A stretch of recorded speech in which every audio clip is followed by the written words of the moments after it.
que estaba ahí adentro es lo más horrible que mis ojos han tenido frente a ellos en toda mi vida.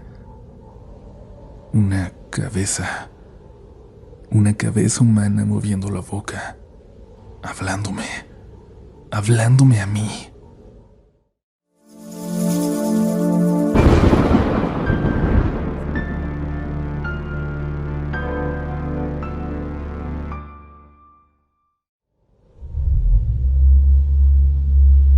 En esta ocasión, comunidad, van a escuchar siete relatos sumamente macabros que no quiero que les vayan a sugestionar.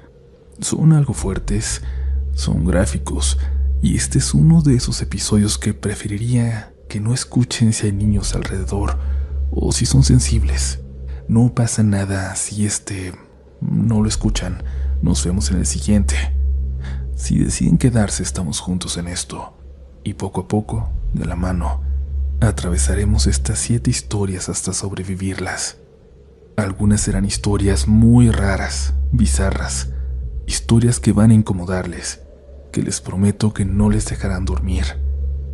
Tienes 10 segundos para marcharte, para ver algo más tranquilo, porque estamos a punto de iniciar. Estás escuchando Relatos de la Noche. 5, 4, 3, 2.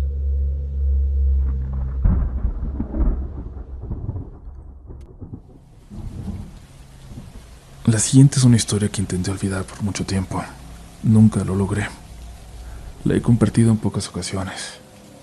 Crecí en un barrio cercano al aeropuerto de Managua, Nicaragua. En ese entonces era todavía más solitario que ahora. Un barrio tranquilo, ya sin más movimiento que el de quienes vivíamos ahí, en casas pequeñas y humildes, cercanos al lago Jolotlán. Yo me juntaba con chicos un poco más grandes que me llevaban a jugar béisbol. Me la pasaba con ellos porque además no había más niños de mi edad en mi calle. Por eso tuve que aventurarme con ellos tanto tiempo, tantas veces, cuando hacían cosas de mayores, como buscar en casas abandonadas cualquier cosa que se pudieran llevar. A veces recorríamos kilómetros caminando siguiendo la orilla del lago para ver qué nos encontrábamos. En una de esas salidas, una noche que hacía más calor que de costumbre, cuando nos dimos cuenta ya se nos había hecho muy tarde. Casi daban las 10. A mí ya se me había pasado por mucho mi hora de volver, y aunque estaba lejos y me daba miedo hacerlo solo, tenía que regresar cuanto antes porque sabía que me iba a ir mal si llegaba a casa mi papá antes que yo. Mi mamá estaría ya muy preocupada por mí, y eso me importaba, claro, pero si mi papá llegaba y no me encontraba ahí, no tenía idea de cómo iba a reaccionar, ni conmigo ni con mi mamá, que me dejaba juntar con mis amigos, con la mala influencia, decía mi padre. Por eso empecé a correr hacia las calles oscuras cuando llegué a un terreno grande, cercado con púas. En medio había una casita que me daba miedo y que mis amigos decían que habían revisado alguna vez, pero nunca habían vuelto a entrar. Por lo apurado que iba, decidí saltar la cerca, cortar camino por ese terreno, lo que fuera por ganar unos minutos.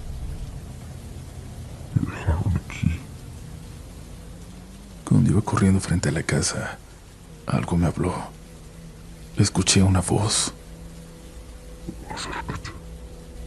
Da unos pasos nada más. Una voz extraña que no alcanzaba a entender.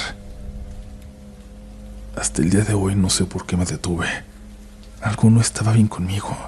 No tenía control de mí.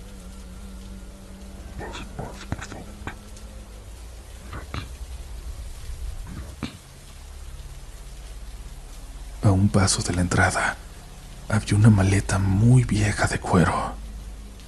Tuve la necesidad de ver ahí, como si fuera a encontrarme dinero o algo así. Recuerdo que mi cuerpo se movió solo hacia enfrente, como si ya no lo controlara yo. Me acerqué hacia la maleta. La abrí. Aquí está. Aquí está. Lo que había ahí dentro es lo más horrible que mis ojos han tenido frente a ellos en toda mi vida. Una cabeza humana moviendo la boca, hablándome hablándome a mí. Di 2 pasos atrás y caí. Las piernas se me doblaron. Sentí que no podía respirar. El calor de la noche era insoportable. Y mientras seguía escuchando la voz dentro de la maleta, escuché 2 más acercándose. Eran Randall y José, 2 de mis amigos, que habían decidido regresar conmigo para cuidarme, que me habían alcanzado a ver entrando al terreno. Les señalé la maleta. Se asomaron. Como pudieron me levantaron y me llevaron cargando hasta salir de ahí, hasta que pude caminar, hasta que me respondieron las piernas. Me llevaron a casa y cuando mi papá salió enojado se echaron a correr. Había salido furioso y con un bat, y por cómo llegué pensó que iba borracho o algo así. Él siempre esperaba lo peor de mis amigos. Creo que me dio una cachetada, no lo sé. No podía dejar de pensar en lo que había visto. No podía dejar de repetir que estaba hablando, que esa cosa me estaba hablando. De alguna forma le expliqué a mi papá lo que vi, en dónde. Me debe haber visto tan mal que fue a comprobar que fuera cierto. La policía llegó pronto. Lo que vi era real, pero tenía mucho tiempo ahí. Ya casi no quedaba más que huesos. Dijeron que me imaginé que me hablaba, pero yo recuerdo que pude ver sus ojos, que la vi moviéndose, que vi los labios morados, moviéndose, hablándome. Yo recuerdo lo que escuché. Es de las pocas memorias que no extraño de mi bella Nicaragua.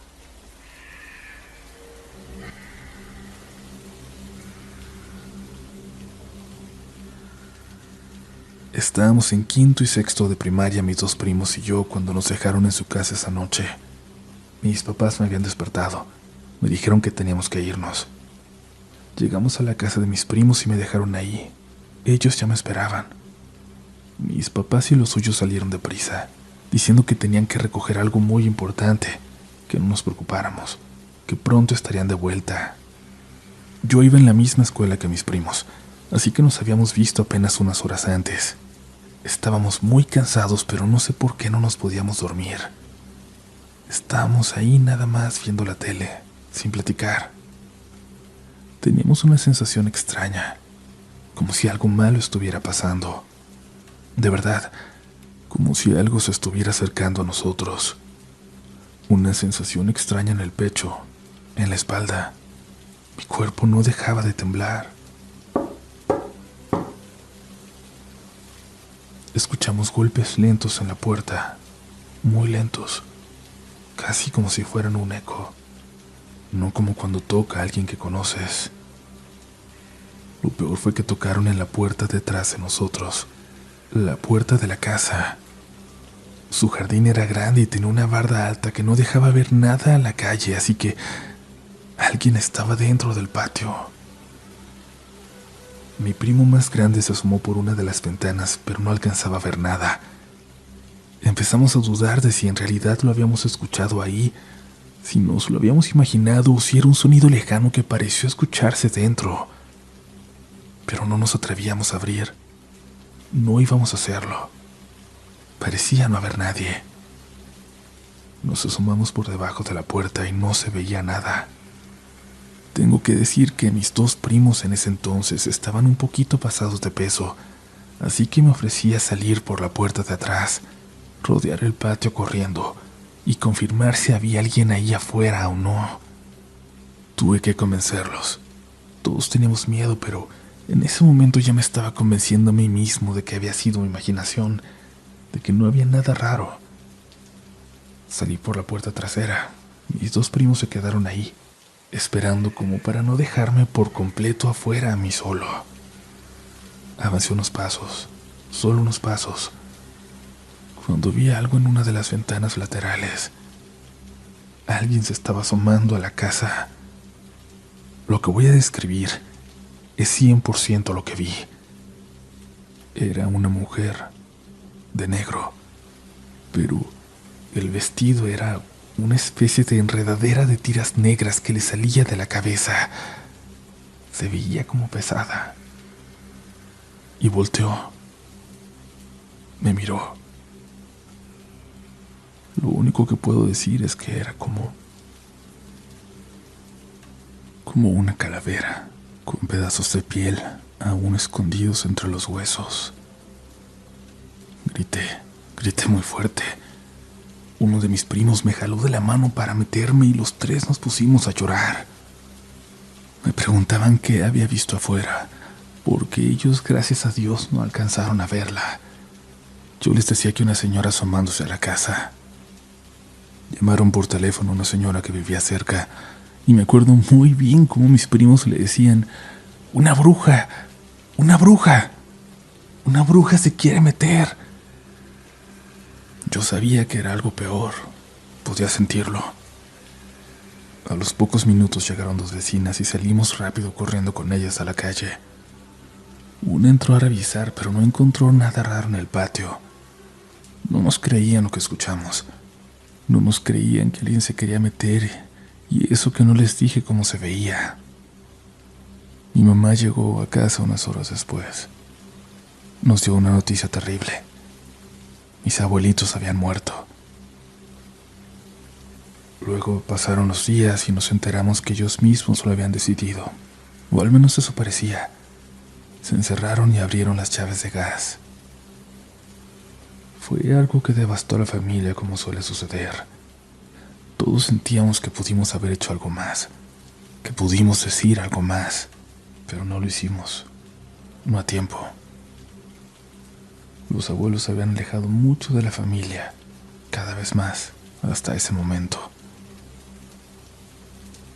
Esa noche ahí en la casa de mis primos, yo sé qué fue lo que vi, y ustedes también deben imaginarlo ya. Es una visión aterradora, pero al mismo tiempo, cuando me volteó a ver, no sé, también sentí una muy extraña calma. Es lo más cercano que he estado de la muerte.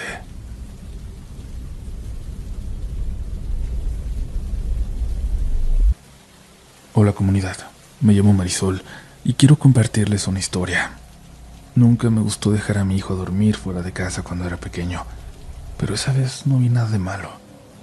Era en casa de su primo, de la familia de la esposa de mi hermano, y yo confiaba. Él tenía como 10 años. Ese día cuando estábamos ahí, él andaba muy inquieto, ansioso pero de buen humor. En la noche lo dejé, cuando me pidió permiso para hacer pijamada con su primo. Mi hermano no estaba, ni los papás de mi cuñada, solo ella y su niño, así que sentí que era una buena idea para que no estuvieran solos en una casa tan grande. Le di un beso, le dije que se portara bien, y yo me regresé a casa tranquila. No sentí nada raro, nada que me advirtiera que algo iba a pasar. A la mañana siguiente, muy temprano, me habló mi cuñada. No le escuché como cuando algo grave pasa, pero tampoco sonaba normal. Me dijo que fuera por mi hijo, que mejor pasara por él, y yo salí en ese momento. Cuando llegué lo vi sentado en la cocina, con una taza de leche con chocolate frente a él. No estaba llorando, pero se le notaba algo extraño en la cara. No me miraba directamente. Le pregunté si había dormido bien y me dijo que sí, pero lo dijo como dudando. Mi cuñada me llevó a otro cuarto para hablar conmigo y cerró la puerta. Me preguntó si mi hijo caminaba dormido. Le dije que no, que nunca lo había hecho. Entonces me contó lo que había pasado. Dijo que en la madrugada, cuando fue a revisar a los niños, no encontró a mi hijo en el cuarto donde lo habían acostado. Pensó que se había ido con su primo, pero tampoco estaba ahí. Lo buscó por todos lados, hasta que abrió el único cuarto que nadie usaba en esa casa. Ahí estaba mi hijo, dormido en la cama. Yo conocía la historia de ese cuarto, sabía perfectamente cuál era, sabía que no se usaba y sabía por qué. Esa era la habitación de su hermana, de la hermana menor de mi cuñada, una joven que había muerto de un paro cardíaco mientras dormía, algo sumamente extraño para una chica de 17 años. La cama seguía ahí. Nadie la movió nunca. Nadie entraba ya, ni siquiera para limpiar. Le pregunté a mi cuñada si alguien había metido a mi hijo ahí, si era una broma de los primos, si alguien se había equivocado. Pero me dijo que no, que nadie había llegado, que solo ella se levantó en la noche. Cuando hablé con mi hijo me dijo algo que hasta hoy me cuesta repetir. Me dijo que despertó en esa cama, que sabía que no era la suya, que el cuarto era distinto, que olía raro. Me dijo que escuchó a alguien respirando, alguien que estaba acostada junto a él, pero no gritó, no se levantó ni pidió ayuda. Me dijo que sentía que si se movía, algo iba a pasar. Nunca me había hablado así, nunca. Parecía un adulto describiéndome todo. Nos fuimos de inmediato. Tardamos mucho tiempo en volver a visitarlos ahí. Durante años me iba convenciendo de que había sido una pesadilla, algo que su mente inventó, algo que yo misma quise creer. Pero con los años, mi hijo me confesó algo más. Me dijo que esa respiración no se sentía amenazante, que no era violenta, que era tranquila, como la de alguien que ya estaba acostumbrado a dormir ahí. Desde entonces, incluso ahora que tiene 18 años, antes de dormir, paso a ver que esté bien, que ya esté dormido, desde la puerta de su cuarto, solo para asegurarme de que no haya algo acostado junto a él.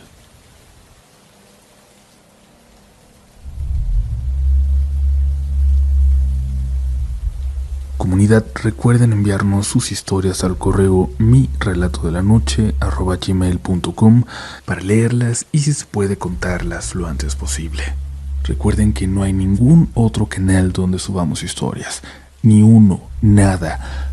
Todos los que les salgan con variaciones de nuestro nombre aquí y en TikTok, los que se escuchen con mi voz contando historias que son las mismas que ya se contaron aquí pero con otro nombre, evidentemente son piratas. Por favor, pasen la voz, sobre todo porque estamos viendo que piden dinero, que piden donaciones.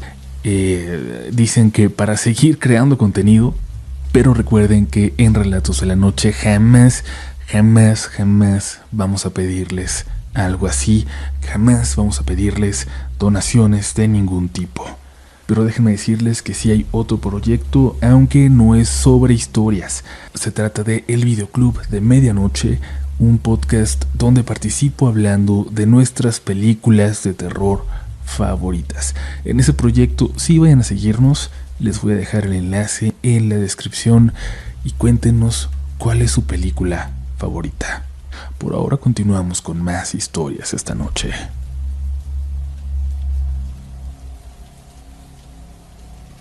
Hola comunidad, prefiero no decir mi nombre, pero quiero contarles algo que pasó en mi familia y que hasta hoy seguimos comentando cuando llegamos a reunirnos.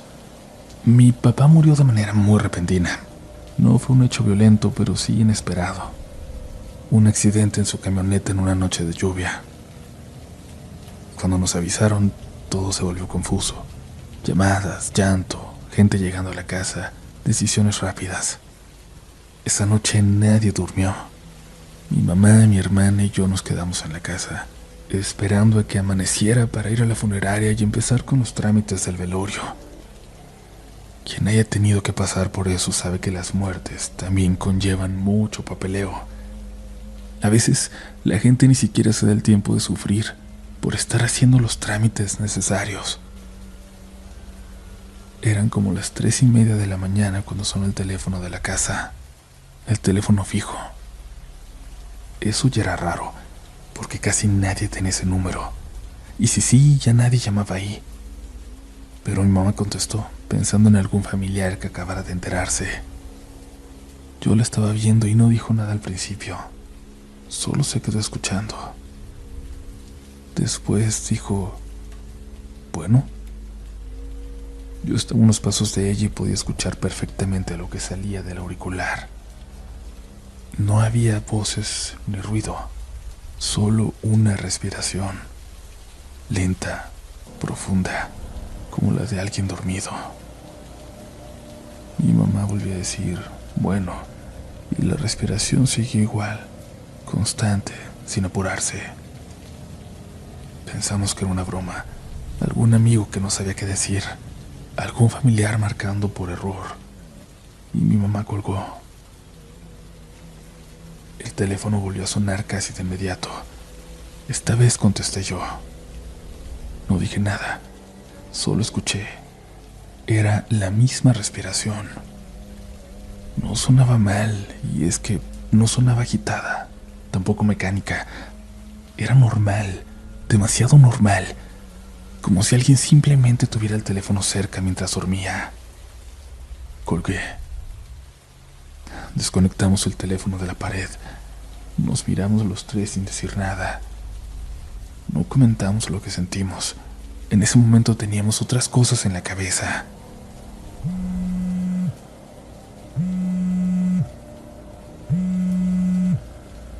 Pero unos minutos después, el celular de mi mamá vibró. Número desconocido. Contestó pensando que era de la funeraria, pero nadie habló. Y la respiración volvió a escucharse. Mi mamá colgó y dejó el teléfono sobre la mesa como si le quemara.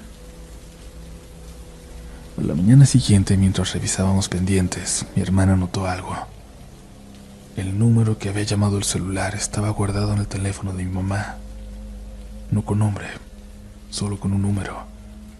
Pero reconocimos que era el número de mi papá. El mismo que llevaba años usando.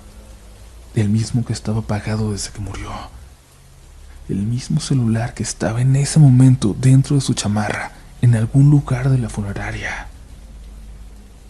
Pensamos que podía ser un error del sistema, algo técnico, alguna llamada programada o algo así, algo que no entendíamos. Pero ese número volvió a marcar una vez más, minutos antes de que empezara el velorio. Ahí es donde puedo asegurar que nadie más tenía ese aparato, donde me quedó claro que nadie más lo estaba usando para llamar, porque ya lo teníamos nosotros, porque en ese momento ya lo habíamos dejado en mi casa. No nos atrevimos a contestar esa última llamada.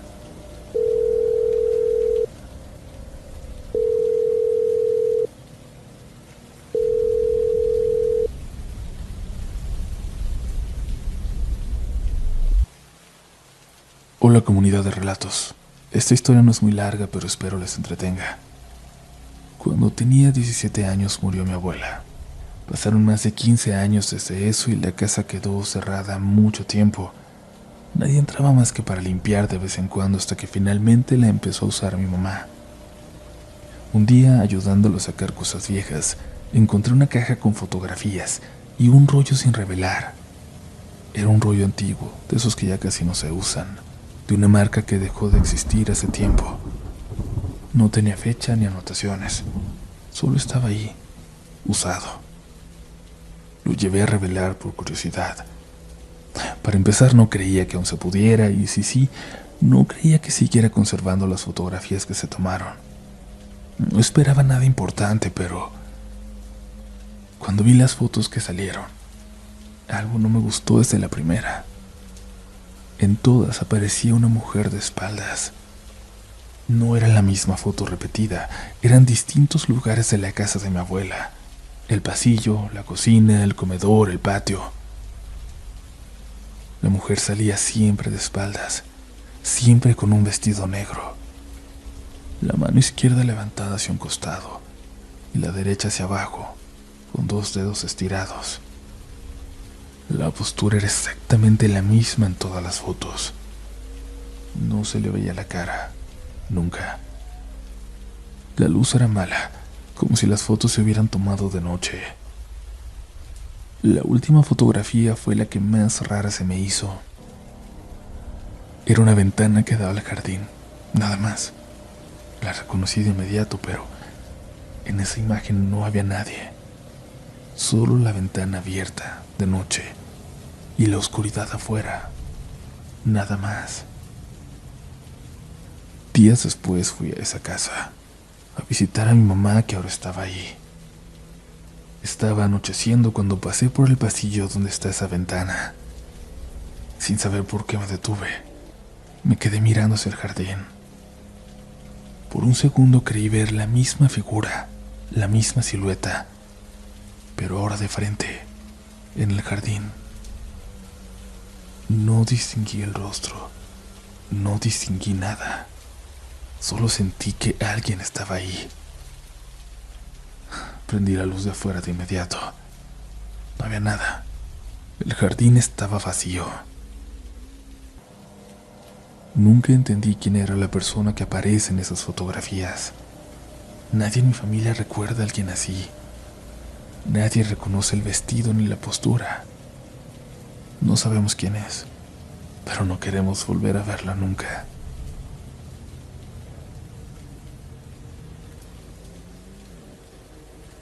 Esta historia es anónima por razones que ya entenderán, y es que involucra unas armas que mi papá tenía sin permiso en casa. Habían sido de mi abuelo, que en el rancho las necesitaba, una escopeta y un par de rifles, pero mi papá ni siquiera se acordaba del rancho. Eso sí, le gustaba cazar.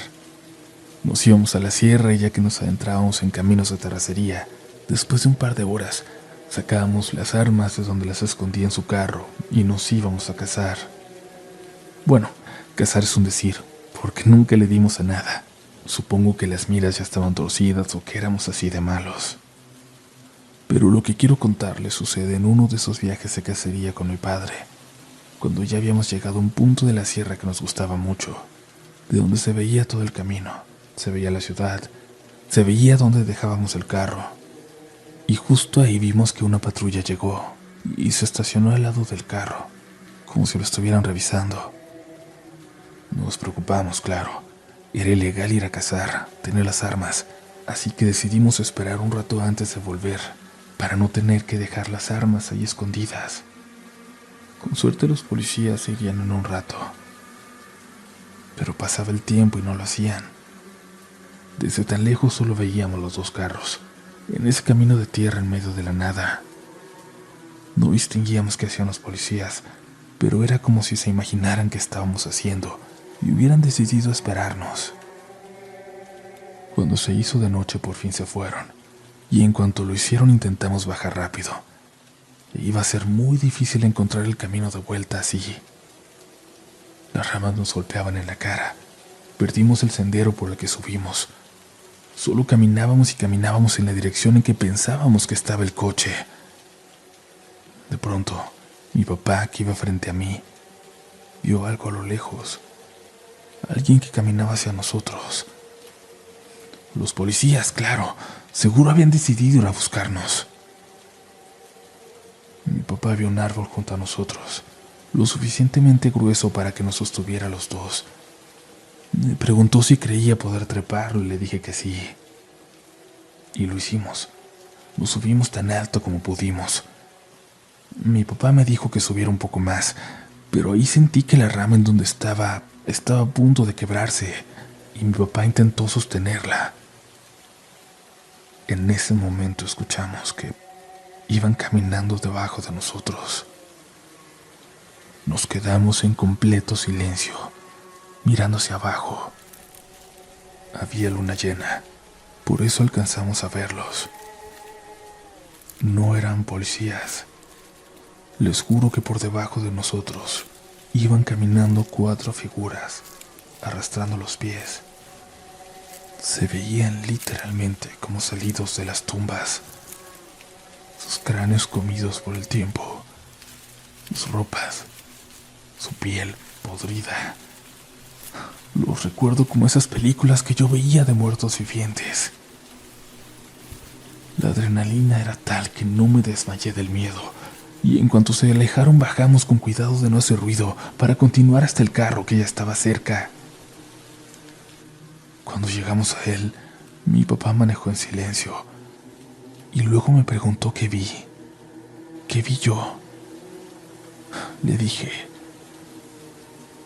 Hizo una mueca, como si hubiera esperado que yo no los hubiera visto. Le pregunté qué eran. Me dijo que no sabía. Yo nunca había visto un fantasma. ¿Serán así? me preguntó sin esperar una respuesta. Cuando llegamos a casa le platicamos a mi mamá nuestra aventura, cómo nos quedamos ahí atrapados hasta la noche, pero no mencionamos las 4 figuras en el bosque, lo que vimos desde el árbol. Esa es una historia que siempre fue solo de mi papá y de mí, porque nadie iba a creernos. Y la comparto hoy con esa misma sensación aquí, de que nadie lo hará. Y está bien. Ni siquiera yo entiendo qué fue lo que vimos en el bosque.